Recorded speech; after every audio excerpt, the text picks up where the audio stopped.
बहुत मुश्किल है बात समझा।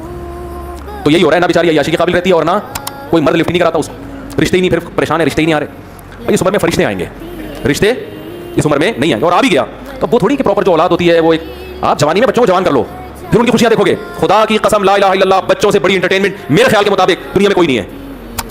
बच्चा इतना एंटरटेन करता है, इतना एंटरटेन करता है कि आपकी सोच होगी वाले कमबख्त नहीं, इनका अपना खानदान ना दूसरों के खानदान इनको पसंद है। घर में अगर एक बच्चा, वो जो यूट्यूब पे आया था ना, पीछे देखो पीछे वो तो एक बच्चा था। सब बच्चे ऐसे ही होते हैं, सब बच्चे ऐसे ही होते हैं। बच्चे की खिलखिलाहट ऐसा लगता है जैसे सारी दुनिया मुस्कुरा रही है। बच्चा जब हंसता है ना खिलखिला के, ऐसा लगता है जैसे सारी दुनिया हंस रही है, मुस्कुरा रही है।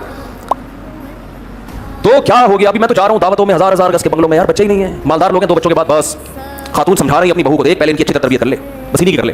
ये भी दिमाग में गलत कॉन्सेप्ट है कि तीसरा आ गया तो इनकी तरबियत नहीं होगी। पता नहीं किसने पट्टियां सिखा दी हैं। बच्चे खुद बच्चों की तरबियत कर रहे होते हैं। यकीन ना आए ना, एक बच्चा अपनी गोद में लेके बैठे, वो चुप करके बैठा रहेगा, जैसे ही दूसरा बच्चा आएगा बच्चा एकदम खिलखिलाना उसके साथ खेलना शुरू कर देगा। बच्चे को अपने करीबी उम्र दूसरा बच्चा चाहिए। बच्चे जो घर में होने चाहिए ना, सिर्फ माँ बाप के लिए नहीं, एक दूसरे के लिए होने चाहिए। देखो मेरे वालिदैन दुनिया से चले गए, अल्लाह उनकी मग़फ़िरत फरमाए। आज मैं अपनी बातें अपने बहन भाइयों के साथ शेयर करता हूं। आज बहन भाई एक दूसरे का साथ देते हैं, हम 7 बहन भाई अल्हम्दुलिल्लाह। अगर ये ना होते तो मेरी जिंदगी में तन्हाई होती। जो रिश्ते बहन भाइयों से मोहब्बत मिलती है वो बीवी से नहीं मिलती, जो बीवी से मिलती है वो बहन भाइयों से नहीं मिलती, जो वालिदैन से मिलती है वो दोस्तों से नहीं मिलती। हर मोहब्बत का दायरा एक दूसरे से अलग है। भाई से जो मोहब्बत मिलती है वो बहन से नहीं मिलती, बहन से जिस किस्म की बातें कर सकता है वो भाई से नहीं कर सकता।